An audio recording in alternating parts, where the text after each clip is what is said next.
1981, Michèle Mouton monte sur la première marche du podium. Elle vient de remporter le rallye San Remo.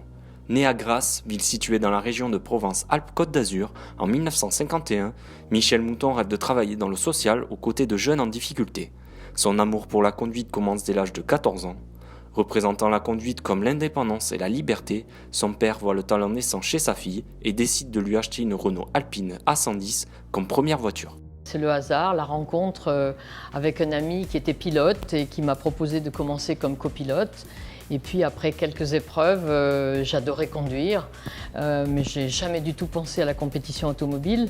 Et puis mon père m'a proposé, m'a dit écoute, je préfère te voir au volant que à côté. Et donc je sais que tu aimes conduire, alors écoute, je vais acheter une voiture, tu vas essayer toi-même.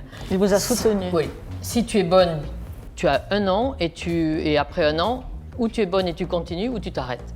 Et je me suis dit, je vais te faire voir que je peux le faire. Voilà. Parce qu'en fait, c'était pas la passion de la voiture, mais je suis passionnée de défis. Et je crois que ça a été mon premier challenge, vraiment. Choix payant puisqu'au volant de sa nouvelle Fiat, Michèle Mouton enchaîne les sacres dès l'année 1974 avec les titres de championne de France des Critériums en GT Série, championne de France en groupe 3 et 3 titres de championne de France féminine. Puis un coup de téléphone venu d'Allemagne va tout changer. Un responsable d'Audi avec une proposition claire, rejoindre l'équipe allemande pour disputer les championnats du monde de rallye. Dans sa quattro, avec Fabrizia Pons en tant que copilote, la native de Grasse va révolutionner la discipline en devenant la première femme pilote en WRC. Tout commence en Italie, puis 1 an après sa victoire à San Remo, la Française remporte 3 rallyes, Portugal, Acropole et Brésil, et lutte pour le titre final en WRC. Une ascension incroyable stoppée par un drame. Avant le rallye de Côte d'Ivoire, elle apprend le décès de son père. Participant tout de même à la course, elle finit à 14 points du classement général.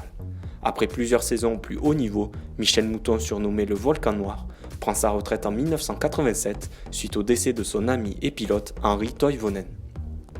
J'ai eu la réputation, en plus du Volcan Noir, d'être aussi une réputation de mauvais caractère parce que tout le reste, les journalistes, les sourires qu'il fallait faire, ça ne comptait pas et donc j'étais très focalisée sur ce que j'avais à faire. Dès que Jean Todt a pris la présidence de la FIA en 2009, il m'a demandé de travailler avec lui sur les rallyes, donc je me suis occupée du championnat du monde des rallyes et puis en même temps il a créé une commission femmes et sport et donc j'en ai pris la présidence pour promouvoir, développer, aider, supporter toutes les jeunes filles et les femmes qui sont en compétition automobile.